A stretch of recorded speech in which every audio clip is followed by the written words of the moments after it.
কুরকুরে ভেন্ডি।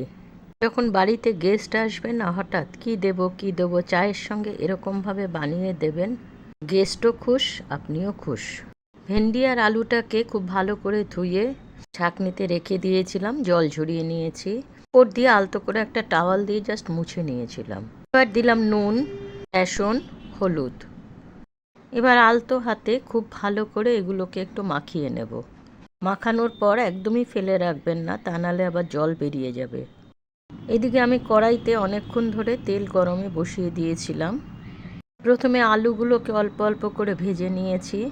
একবারে বেশি দিতে যাবেন না, অনর্গল নাড়ানাড়ি করতে হবে না, তা নাহলে যে বেসনের কোটিংটা আছে ওটা খুলে যাবে।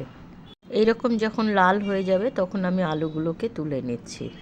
এইভাবে সমস্ত আলু আমি আস্তে আস্তে অল্প অল্প করে দিয়ে দিয়ে ভেজে নেব। এই একই রকমভাবে আমি ভেন্ডিগুলোকেও ভেজে নেব। বেসনে কোট করে এরকম কাঁচা লঙ্কাগুলো ভেজে নিয়েছি। এবার উপর দিয়ে একটু সাদা তিল হালকা রোস্ট করে নিয়েছিলাম, সেটাকে ছড়িয়ে দিলাম। রোস্টেড ভেন্ডি রেডি। এটা লুচি, পরোটা, রুটি সব কিছু দিয়ে একদম ফাটাফাটি রেসিপি। শুধুই খেয়ে নেওয়া যায়।